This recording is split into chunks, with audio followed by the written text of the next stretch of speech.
Hello everyone. Welcome to PW only IAS. दोस्तों, बात करें अगर हम 24 जनवरी 2025 के द हिंदू फ्रंट पेज की, तो यहाँ पर आप नोटिस कर पाओगे कि जो जलगांव ट्रेन ट्रेजेडी हुई ना, उसके बारे में अलग अलग स्टोरीज अब सामने आ रही हैं।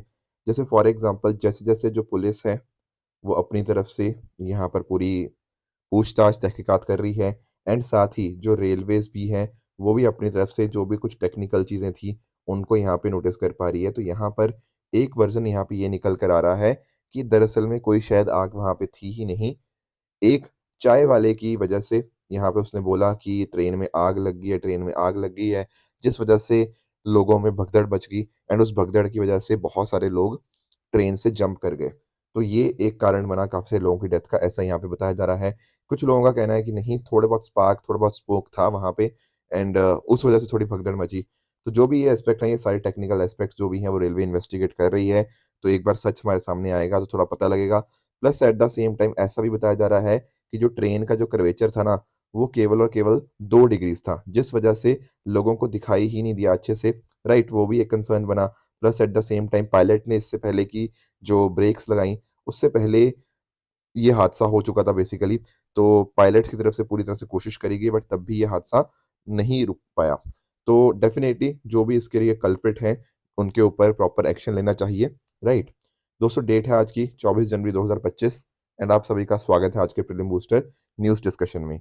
दोस्तों, अगर आपको इस लेक्चर की पीडीएफ चाहिए तो आप मेरे Telegram channel Rishabh Sharma sir PW, यहाँ पर जाकर इसकी पीडीएफ डाउनलोड कर सकते हो, and at the same time और भी जो इंपॉर्टेंट कंटेंट होता है मैं आप लोगों के साथ यहीं पे शेयर कर देता हूँ। नेक्स्ट टॉपिक पे दोस्तों बढ़ते हैं एंड अंडरस्टैंड करते हैं धनौरी वेटलैंड के बारे में। सबसे पहली चीज, हमें वेटलैंड समझना है कि क्या होना। देखो, वेटलैंड की ना वर्ड हमने बहुत बार सुना हुआ है, बट शायद इसकी डेफिनेशन हमें नहीं पता। पहली बात तो ये समझो, कोई भी एरिया जो मार्शी हो, फेन हो, पीटलैंड हो या वाटर हो, चाहे वो नेचुरल हो या आर्टिफिशियल हो, फर्क नहीं पड़ता। वो परमानेंट हो या टेम्परेरी भी हो सकता है, and at the same time पानी हो सकता है रुका हुआ हो, या पानी चलता हुआ भी फ्लोइंग हो सकता है। And at the same time जो सॉल्ट कंटेंट है वो भी चेंज हो सकता है, फ्रेश भी हो सकता है, ब्रैकिश भी हो सकता है, एंड सॉल्टी भी हो सकता है। बट मेजर कंडीशन पता क्या है? मेजर कंडीशन ये है कि वहां पर जो लो टाइड है ना, उसकी जो डेप्थ है वो 6 मीटर से ज़्यादा एक्सीड नहीं करनी चाहिए। समझ गए इस बात को? तो अगर कोई पर्टिकुलर एरिया इस पर्टिकुलर चीज़ को फॉलो करता है तो उसको हम बोलते हैं वेटलैंड। ठीक है, ये डेफिनेशन रामसर के द्वारा, कन्वेंशन के द्वारा दी गई है। चलो, ये बात समझ आई। और इसको ना आप नोटिस कर पाओगे, ये एक ट्रांजिशन जोन भी है between land areas and water areas. आप लोगों ने एनवायरनमेंट के अंदर एक टर्म सुना होगा, इकोटोन।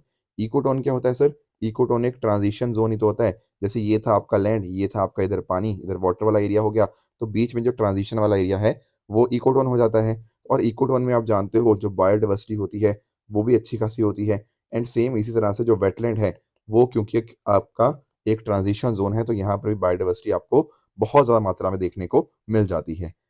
इंपॉर्टेंट बात आपको ध्यान में ये रखनी है कि भारत देश के अंदर कौन वेटलैंड को रिकॉग्नाइज करता है, वो है आपका स्टेट गवर्नमेंट। राइट, तो ministry of environment, forest and climate change ने इस तरह से रूल्स बनाए हुए हैं, एंड उसी के हिसाब से स्टेट गवर्नमेंट अपने वेटलैंड्स को रिकॉग्नाइज कर सकता है।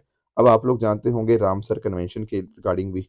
देखो, वेटलैंड्स तो बहुत सारे हो गए है ना, बट कुछ एक ऐसे वेटलैंड्स हैं जो रामसर के द्वारा आइडेंटिफाई किए जाते हैं। जैसे ये रामसर, पहली बात तो नाम आया कहाँ से? दरअसल में ना, ईरान के अंदर एक शहर है रामसार।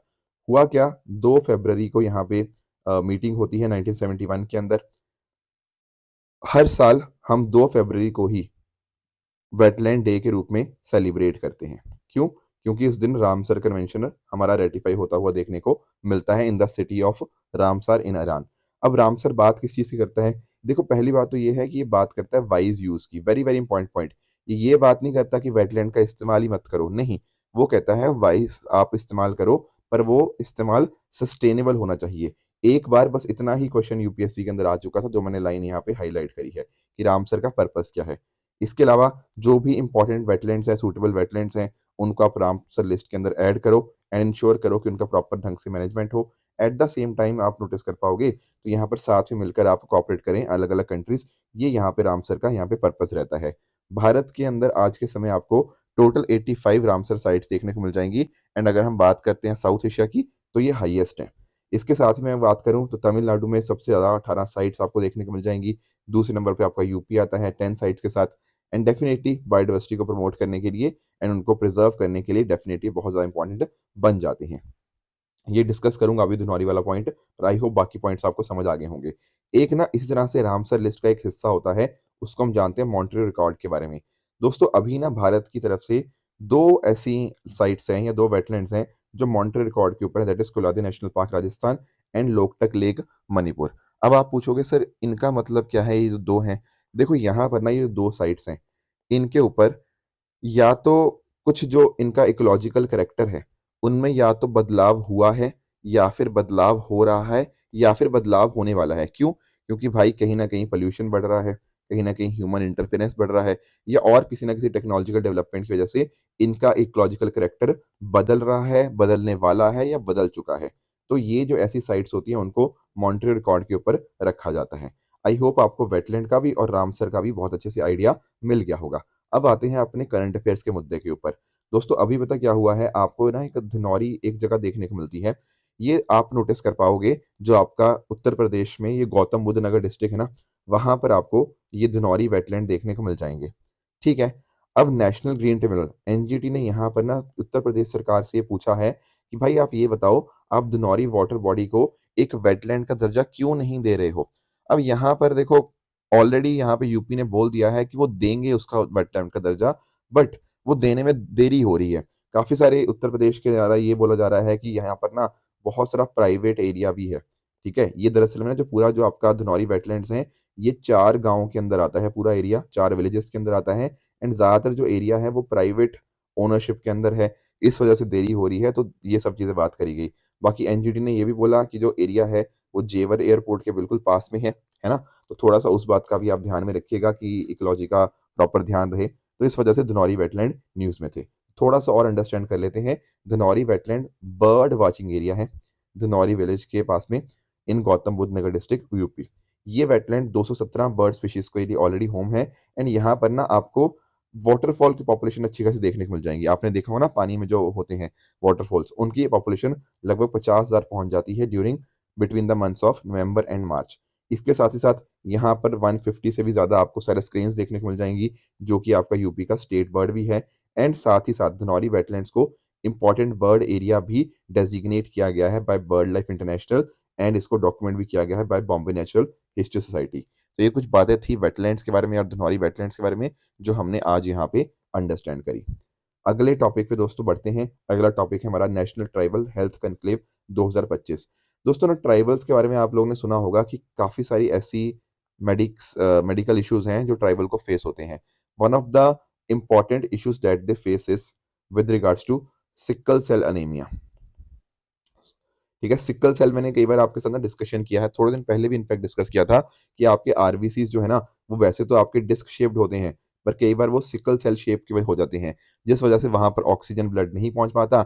एंड जिस वजह से बॉडी में दर्द होती है एंड और बहुत सारी समस्याएं हमें देखने को मिलती हैं। इसको बोलते हैं हम सिकल सेल अनीमिया। अब ये जो सिकल सेल अनीमिया ना, ये ट्राइबल के अंदर बहुत ही प्रेवलेंट है। सर ऐसा क्यों? देखो इसका रीजन है आपके ट्राइबल के अंदर, ट्राइबल पॉपुलेशन के अंदर जेनेटिक कंडीशन। तो बहुत सारे ट्राइबल्स को सिकल सेल की प्रॉब्लम हमें देखने को मिलती है, और भी अलग अलग बीमारियां देखने को मिलती है, but one of the important is sickle cell. अब यहाँ पर हमने एक national sickle cell elimination mission यहाँ पे स्टार्ट किया हुआ है, ताकि 2047 तक, जब हमारी आज़ादी के 100 साल कंप्लीट हो, तब तक हम इस सिकल सेल एनीमिया को खत्म कर पाएं। इसके साथ ही साथ ना हमने हमने क्या किया है, लगभग 14 स्टेट्स के अंदर 15 सेंटर ऑफ कॉम्पिटेंस यहाँ पे एस्टेब्लिश करे गए हैं, ताकि ये डायग्नोस कर पाए सिकल सेल एनीमिया को एंड कहीं ना कहीं अच्छे से उनको फिर ट्रीट कर पाएं। इसके अलावा मिनिस्ट्री ऑफ ट्राइबल अफेयर्स जो है, वो ministry of health and family welfare, ministry of Ayush, ministry of women and child development, इस तरह और अलग अलग एंटिटीज के साथ मिलकर काम कर रहा है, ताकि अच्छे से हेल्थ केयर डिलीवरी यहाँ पे प्रोवाइड की जा पाए ट्राइबल्स को। इसके अलावा आप नोटिस कर पाओगे एम्स दिल्ली के अंदर ना Bhagwan Birsa Munda chair of tribal health and hematology भी है, जो कि काम करती है ट्राइबल हेल्थ के रिगार्डिंग डेटा मेंटेन करने के लिए एंड फिर कैसे उनके ऊपर काम किया जा सकता है। तो यानी कि ना हम ट्राइबल हेल्थ केयर को बेहतर बनाने के लिए बहुत सारे काम कर रहे हैं। उन्हीं कामों में से एक है नेशनल ट्राइबल हेल्थ कनक्लेव। ये अभी यहाँ पे हुआ भारत मंडपम नई दिल्ली के अंदर। अब इसके अंदर क्या हुआ, आप नोटिस कर पाओगे इसमें जितने हमारे ट्राइबल्स हैं उनको अलग-अलग किस तरह के health and wellbeing challenges face होते हैं।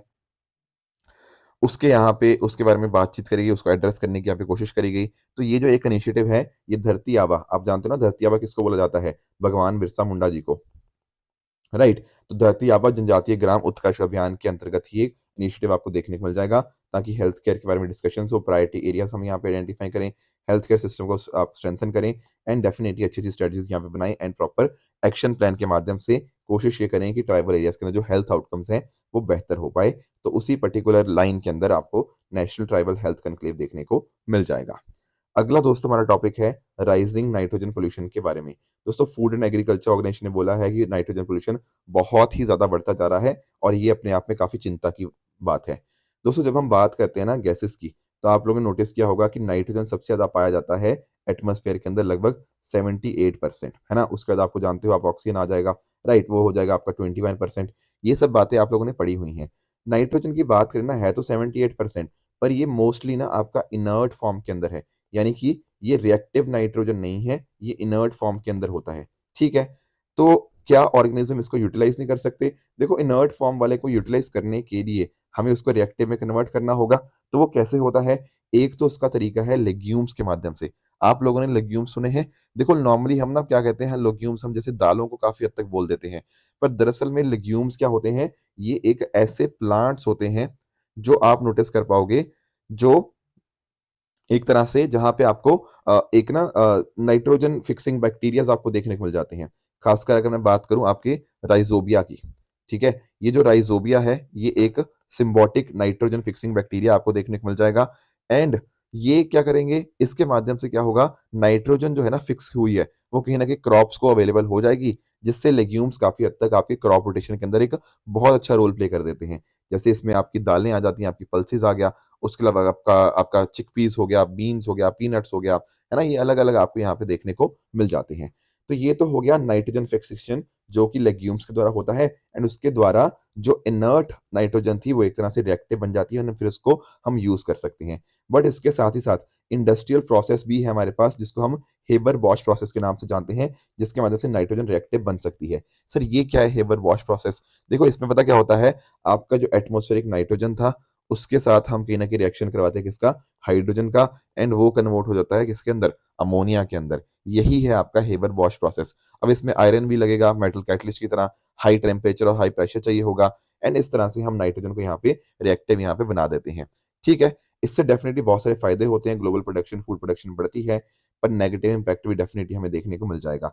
जैसे फॉर एग्जांपल, जैसे लगभग 80% जो रिएक्टिव नाइट्रोजन है, वो लॉस्ट हो जाती है हर साल एनवायरनमेंट को, जिसकी वजह से सॉइल पोल्यूशन होता है, वाटर पोल्यूशन होता है, बायोडायवर्सिटी का लॉस होता है, हेल्थ इश्यूज आते हैं, ये सब कुछ ना कुछ समस्याएं हैं। तो क्या-क्या सोर्सेस क्या है नाइट्रोजन पोल्यूशन के? एक तो देखो आपका एग्रीकल्चर हो गया, जैसे मैंने कहा ना, आप जैसे यूरिया है, यूरिया का एक्सेसिव आप इस्तेमाल करोगे या इस तरह के और सिंथेटिक फर्टिलाइजर्स का आप इस्तेमाल करोगे, वो एक समस्या है, ठीक है? मैन्योर का मिसमैनेजमेंट हो गया, लाइव स्टॉक से एमिशंस हमें देखने को मिल जाते हैं। उसके अलावा अगर आप फैक्ट्रीज हो गया, कोल पावर प्लांट से आपके नाइट्रोजन के आपके जैसे नॉक्स हो गया, है ना? नाइट्रोजन ऑक्साइड के आपका एमिशंस हो गया। उसके अलावा आपके एग्ज़ॉस्ट से भी आपको नाइट्रोजन एमिशन आपको देखने को मिल जाएँगे। उसके साथ-साथ डिफ़ॉरेस्टेशन, हैबिटेट अल्टरेशन, ये सब भी अलग-अलग कारण बनते हैं नाइट्रोजन पॉल्यूशन के एंड इसका इम्पैक्ट डेफ़िनिटली आप समझ ही गए होंगे। देखो एक्चुअल में ना जब हम बात करते हैं ना कार्बन डाइऑक्साइड की एंड अगर आप इसको नाइट्रोजन ऑक्साइड के साथ कंपैरिज़न करने की कोशिश करो, तो पहली बात तो ये है कि का नाइट्रोजन ऑक्साइड ज़्यादा पोटेंट है, ठीक है? ज़्यादा इसका एक तरह से आप कह सकते हो कि ज़्यादा खतरनाक है। एट द सेम टाइम जो इसका आप जानते हो ना, कार्बन डाइऑक्साइड एक शॉर्ट लिव्ड है, पर नॉक्स की बात करें, इसका जो लाइफ टाइम है वही अपने आप में ज़्यादा देखने को मिल जाएगा, लगभग 200 साल का इसका एटमॉस्फेरिक लाइफ टाइम है। तो बहुत लंबे समय तक ये global warming and ozone depletion cause कर सकता है। इवन साथ ही साथ आप लोगों ने नोटिस किया होगा, आप लोगों ने टर्म सुनी होगी यूट्रोफिकेशन के बारे में, वो भी एक बहुत बड़ी समस्या बनती है, जिससे बाद में कहीं न कहीं एल्गल ग्लूम हो गया, आपका डेड ज़ोन बन जाते हैं ओशन के अंदर, वहाँ पे ऑक्सीजन पूरी तरह से खत्म हो जाता है। उससे कहीं न कहीं जो बायोडायवर्सिटी है, वो खत्म हो जाती है। ये बायोडायवर्सिटी का लॉस हमें देखने को मिल जाता है।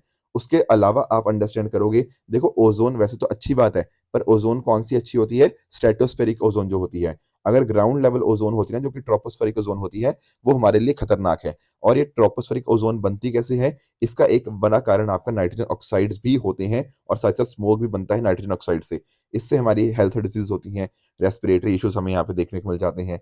तो ऐसा माना जाता है कि लगभग annual cost nitrogen resource loss की लगभग $200 बिलियन है ग्लोबली। तो बहुत बड़ा इंपैक्ट है नाइट्रोजन पोल्यूशन का। अब इसको ठीक करने के लिए या इसको कंट्रोल करने के लिए एक famous declaration, that is Colombo declaration, जो बात करती है कि नाइट्रोजन वेस्ट को हम आधा कर देंगे बाय 2030। ये नाम आपको पता होना चाहिए कि कोलंबो डेक्लेरेशन किसके साथ लिंक्ड है। उसके अलावा सस्टेनेबल डेवलपमेंट गोल्स के अंदर भी हमने नाइट्रोजन मैनेजमेंट को एड्रेस किया है। एंड साथ साथ जो यूनाइटेड नेशन एनवायरमेंट प्रोग्राम है, वो भी रिसर्च यहाँ पे इसको सपोर्ट करती है। तो ये कुछ बातें थी नाइट्रोजन पोल्यूशन के बारे में जो हमें जाननी चाहिए। अगला दोस्तों हमारा टॉपिक है India to achieve one nation one legislative platform mission this year. दोस्तों पहले ना एक्चुअल में इसका ना मिशन की जो डेडलाइन है बढ़ती जा रही है। पहले 2023 तक इसको बोला गया था कि 2023 तक हम इसको अचीव कर लेंगे, पर वो तो हो नहीं पाया। अब 2025 तक इसकी बात करी जा रही है। बट आपके दिमाग में आएगा सर ये आखिर है क्या? देखो, उसको समझने से पहले ना आप एक चीज समझो। आप जानते हो प्रिसाइडिंग ऑफिसर्स के बारे में? बिल्कुल। जैसे आपके पार्लियामेंट के आपके प्रिसाइडिंग ऑफिसर होते हैं, स्पीकर हो गया है ना, इस तरह से आपके अलग अलग आपके अलग अलग स्टेट्स में भी आपके असेंबलीज हैं, लेजिस्लेटिव काउंसिल भी है कुछ एक स्टेट्स के अंदर। तो वहां पर भी तो प्रिसाइडिंग ऑफिसर्स होंगे। बिल्कुल। तो पार्लियामेंट के स्टेट लेजिस्लेचर के जो प्रिसाइडिंग ऑफिसर्स हैं, उनको एक साथ लाने का काम करता है all India presiding officer conference. ये एक लेजिस्लेचर की आपकी एक एपेक्स बॉडी आपको देखने को मिल जाएगी। इसको एस्टेब्लिश किया था 1921 के अंदर। एंड जो पहला सेशन हुआ था इसका, वो शिमला में हुआ था। ठीक है, तो इस तरह से ये मिलते हैं। ठीक है, आपके लेजिस्लेटिव जो आपके जो प्रिसाइडिंग ऑफिसर होते हैं वो मिलते हैं इस तरह से। अब कोशिश पता क्या है? कोशिश दरअसल में पहली बात तो हमारी ये है कि जो भी आपका पार्लियामेंट का पूरा काम है, लेजिस्लेटिव हाउसेस का काम है, उसको हम पेपरलेस बनाएं। ठीक है। अब पेपरलेस बनाने के लिए हम पूरा डिजिटल हो रहे हैं। उसी लिए हमारा एक इनिशिएटिव भी चल रहा है, जो है ई विधान करके, नेशनल ई विधान एप्लीकेशन। आप लोगों ने सुना भी होगा इसके बारे में। यहाँ पर क्या हो रहा है, ये एक मिशन मोड प्रोजेक्ट है डिजिटल लेजिस्लेचर के लिए, ताकि फंक्शनिंग हमारी है जो लेजिस्लेटिव हाउसेस की, वो कैसी बन पाए, वो पेपरलेस बन पाए, वो डिजिटल बन पाए। तो ये जो हमारा मिशन है ना, one nation one legislative platform mission, इसके माध्यम से क्या होगा, जितनी भी लेजिस्लेटिव बॉडीज है भारत के अंदर, उसमें पार्लियामेंट भी आ गया, लेजिस्लेचर्स भी आ गए, लोकल गवर्नमेंट बॉडीज भी आ गया, इन सबको एक सिंगल डिजिटल प्लेटफॉर्म पे लाना, ये हमारा यहाँ पे फोकस है। ठीक है। तो इसको लिए एजेंसी कौन सी है? वो है आपकी मिनिस्ट्री ऑफ पार्लियामेंट्री अफेयर्स। तो कोशिश यही है कि सारी की सारी जो लेजिस्लेटिव डेटा है, सारी प्रैक्टिसेस हैं, वो रियल टाइम के अंदर आ पाए। एंड वो तभी हो पाएगा जब हम डिजिटल टेक्नोलॉजी का इस्तेमाल करें। तो सारे लेजिस्लेटिव काम के अंदर इसके थ्रू ट्रांसपेरेंसी आएगी, अकाउंटेबिलिटी आएगी, एंड लोगों का पार्टिसिपेशन भी बढ़ेगा। तो क्या फीचर्स हैं इस प्लेटफॉर्म के? यहाँ पर सब चीजें इंटीग्रेटेड है, मतलब पार्लियामेंट भी, स्टेट लेजिस्लेटिव भी, और लोकल बॉडीज भी। प्लस एआई का इस्तेमाल होगा, ताकि चीज़ों को हम थोड़ा सिंप्लीफाई कर पाएँ, उससे बेटर डिसीजन मेकिंग हो। रियल टाइम इन्फॉर्मेशन आपको मिल पाएगी, जैसे किसी डिबेट हुई, कोई बिल हुआ, कोई डिस्कशन हुआ, तो सारा का सारा प्रोसेस बहुत ही ट्रांसपेरेंट एंड बहुत ही ईज़ी टू फॉलो यहाँ पे हो जाएगा। उसके पेपरलेस लेजिस्लेटिव बन पाएँगी, एंड एक्सेसिबिलिटी भी लोगों की कहीं न कहीं बढ़ पाएगी। अलग-अलग लेजिस्लेटिव इन्फॉर्मेशन के बारे में, डिबेट्स, बिल्स, इन सब के बारे में जानकारी भी और बेहतर ढंग से हो पाएगी। अगले टॉपिक पे दोस्तों आते हैं। यहाँ पर क्या है, DRDO successfully conducts scramjet engine ground test. थोड़ा इसको अंडरस्टैंड करते हैं, पर पहले मुझे आप लोग बताओ, क्या आप लोगों को थोड़ा सा फर्क पता है टर्बोजेट, रैमजेट और स्क्रैमजेट के बीच में? देखो, हालांकि रैमजेट और स्क्रैमजेट तो सिमिलर चीज है, तो ये तो ज्यादा मुश्किल नहीं होगा। पर पहली बात आप ये समझो कि आखिर ये टर्बोजेट क्या था।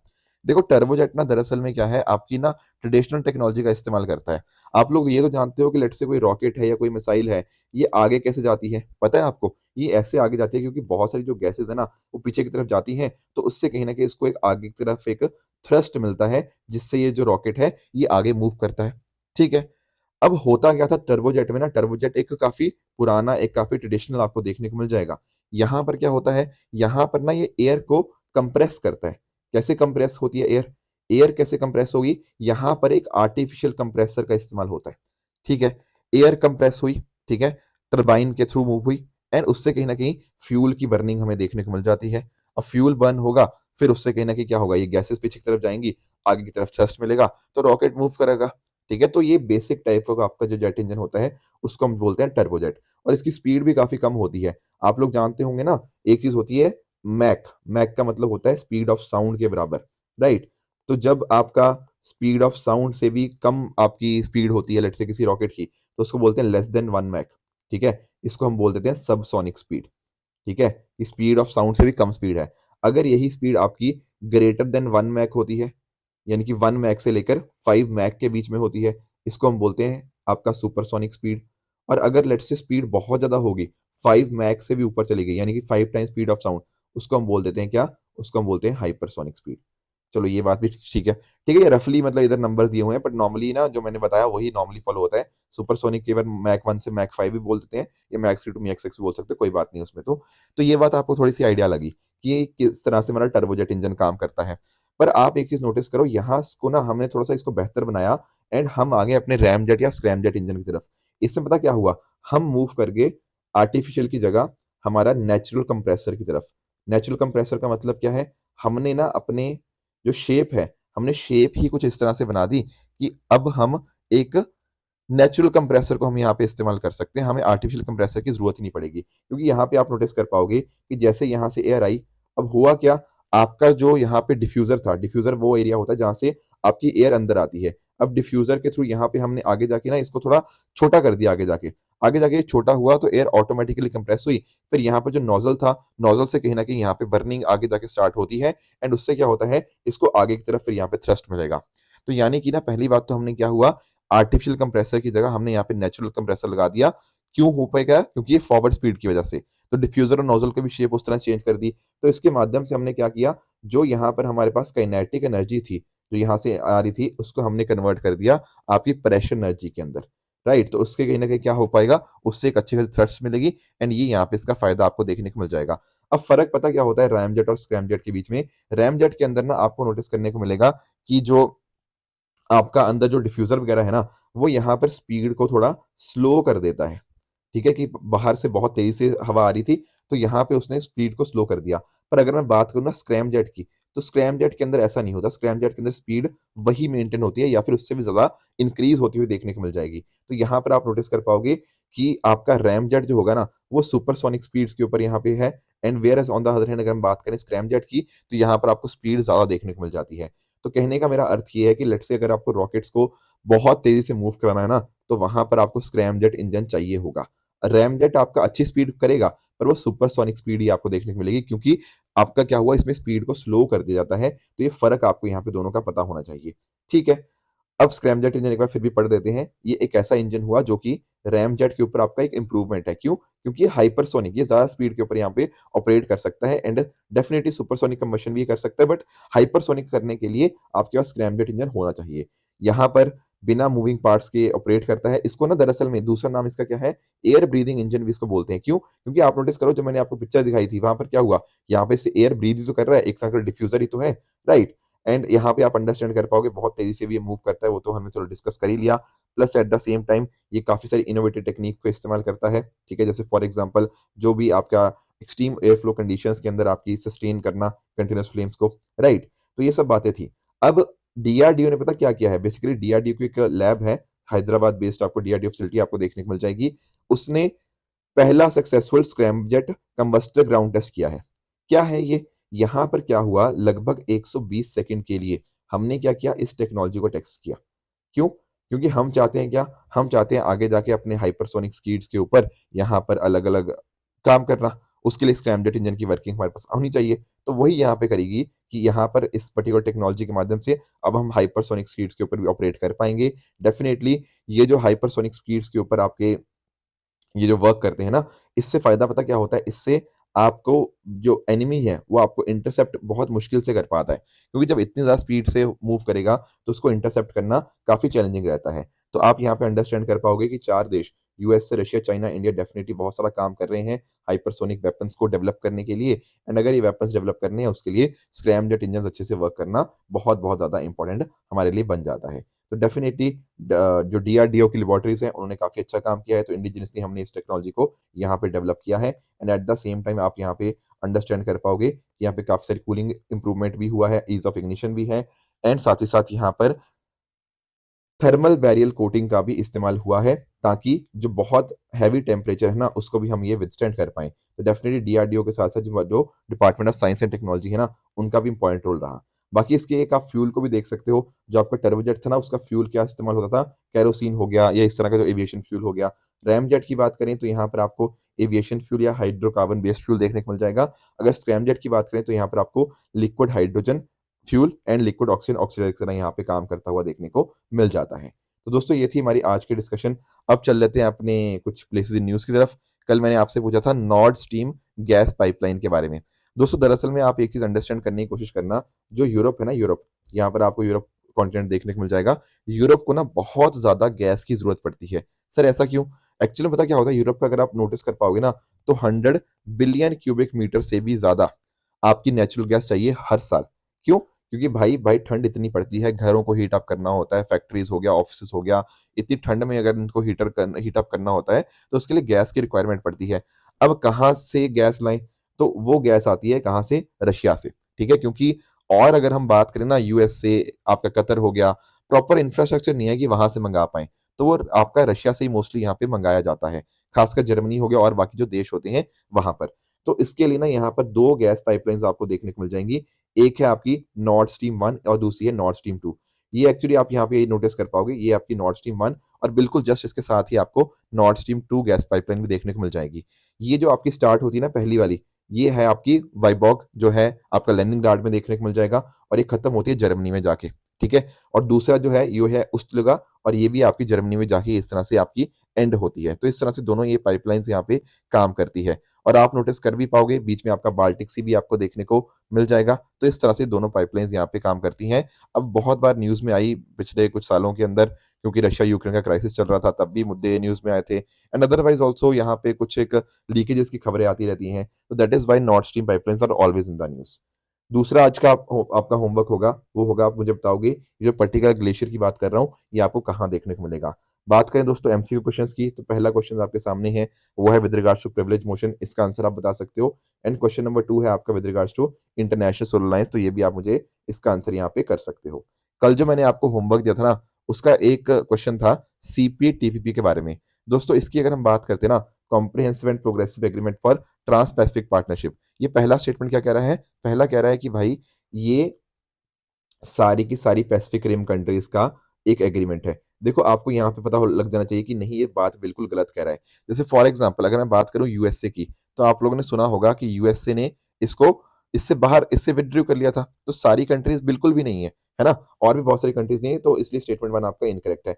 बाकी इसके अलावा अगर हम बात करें, ये कह रहा है कि इसका केवल और केवल पर्पस आपका मैरीटाइम सिक्योरिटी है। ये वर्ड इसने लिख दिया ना ओनली, नहीं, केवल मैरीटाइम सिक्योरिटी नहीं है, बल्कि इसका मेजर फोकस आपका ट्रेड के ऊपर है, आपके गुड्स एंड सर्विस उन चीजों के ऊपर है। सेकंड भी गलत हो जाएगा। तीसरा कह रहे हैं जो नीदरलैंड्स और पहली यूरोपियन कंट्री बनी है सीपीटीपी ज्वाइन करने की, बिल्कुल भी नहीं। जो यूनाइटेड किंगडम है ना, वो पहली कंट्री बना है। दरअसल में आज के समय आपको टोटल यहाँ पे 12 कंट्रीज देखने को मिल जाएंगी। आप यहाँ पे इनके नाम भी अगर आप पढ़ना चाहो तो आप एक सेकंड, आप यहाँ पे इसके सारे नाम पढ़ सकते हो। इंपॉर्टेंट बात आपको ध्यान में रखनी है कि India is not a member. यहाँ पर एक तो यूके हो गया, उसके अलावा Australia, Canada, Japan, New Zealand, Brunei, Chile, आपका मलेशिया, मेक्सिको, पेरू, सिंगापुर और वियतनाम। ये आपको 12 देश आपको देखने को मिल जाएंगे सीपीटीपी के। इंडिया नहीं है, यूएसए नहीं है, ये बात आपको पता होनी चाहिए। और रिसेंटली यूके इसका पहला यूरोपियन कंट्री बना था सीपीटीपी ज्वाइन करने के लिए।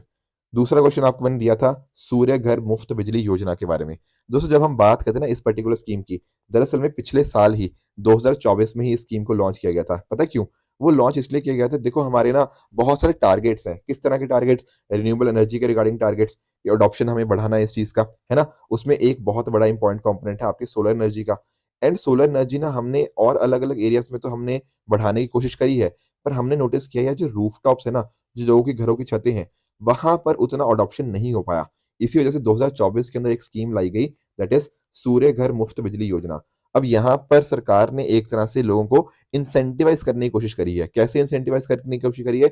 यहाँ पर सब्सिडी देके सरकार ने बोला कि हम आपको सब्सिडी देंगे, आप सोलर पैनल इंस्टॉल कीजिए, तो आपकी लगभग 40% जो कॉस्ट है ना, वो हम बियर कर देंगे, जो भी इंस्टॉलेशन की कॉस्ट होगी, राइट? तो इस तरह इसके माध्यम से क्या होगा? इसके माध्यम से सरकार को ये फायदा है कि सरकार का स्टार्टिंग में भले ही थोड़ा सब्सिडी वगैरह का खर्चा होगा, पर उसके बाद में आप नोटिस कर पाओगे सरकार की कॉस्ट कम हो जाएगी, है ना? लोगों का भी बेनिफिट होगा, लोगों को भी अब मतलब फ्री बिजली मिल पाएगी, and at the same time सरकार का जो एनवायरनमेंट के टारगेट्स हैं हम उनको भी अचीव कर पाएंगे। तो ये जो पहले बात कह रहा है ना कि स्कीम के माध्यम से फ्री बिजली मिलेगी घरों को जिनके पास सोलर रूफटॉप पैनल्स है up to 300 units per year. देखो साल के 300 यूनिट्स कुछ भी नहीं होते हैं, ये साल के नहीं, ये महीने की बात है, ठीक है। तो पहला बात, आपकी पहला स्टेटमेंट आपका इनकरेक्ट हो जाएगा। दूसरा कह रहा है पावर मिनिस्ट्री यहाँ पे नोडल मिनिस्ट्री है, नहीं, यहाँ पर MNRE ministry of new and renewable energy है, वो नोडल मिनिस्ट्री है, तो सेकंड आपका इनकरेक्ट है।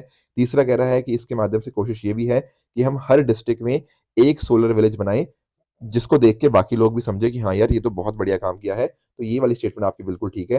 करेक्ट कितनी है? केवल और केवल एक, only one is the right answer. और मैंने आपको एक होमवर्क दिया था डैम्स और रिवर्स के बारे में। देखो मुल्ला पेरियर डैम का तो आपको डेफिनेटली पता ही होना चाहिए। दरअसल में जो मुल्ला पेरियर डैम है, ये मुल्लायर और पेरियार इन दोनों रिवर के कॉन्फ्रेंस के ऊपर है। तो जो बात करना कावेरी रिवर के ऊपर है, ये बात गलत है। बाकी जो तीनों बातें हैं ना, इनको आप थोड़ा ध्यान दे सकते हो। जैसे गांधी सागर डैम का तो सुना ही होगा, ये चंबल डैम के ऊपर है, चंबल रिवर के ऊपर है। मैथन डैम आपका बाराका रिवर हो गया, और सतनूर डैम जो है वो थिन्नी पेनाई रिवर के ऊपर है। तो यहाँ पर टोटल 3 पेयर करेक्ट थे और एक इनकरेक्ट था। तो ये बात आपको यहाँ पे पता होनी चाहिए। इसके अलावा दोस्तों बात करें ट्रू एंड फॉल्स स्टेटमेंट्स की, तो यहाँ पर कुछ स्टेटमेंट्स हैं, आप देख सकते हो एंड बताइएगा कौन सा सही है कौन सा गलत है। एंड जो कल मैंने आपको होमवर्क दिया था, एक था धनुष के बारे में, तो धनुष एक एंटी टैंक गाइडेड मिसाइल नहीं है, ये आपका शिप लॉन्च्ड आपकी एक बैलिस्टिक मिसाइल देखने को मिलेगी, इसीलिए स्टेटमेंट आपका इनकरेक्ट है। इंडस वाटर ट्रीटी दोस्तों 1960 में साइन हुई थी, तो ये बात भी आपकी इनकरेक्ट हो जाएगी। बाकी बायोथनल के बारे में जो स्टेटमेंट है डेफिनेटली आपको करेक्ट देखने को मिल जाती है। दोस्तों ये थी आज की डिस्कशन। इसी तरह से आप भी अपने एंड पे हार्डवर्क करते रहिए। Thank you so much for joining. All the very best.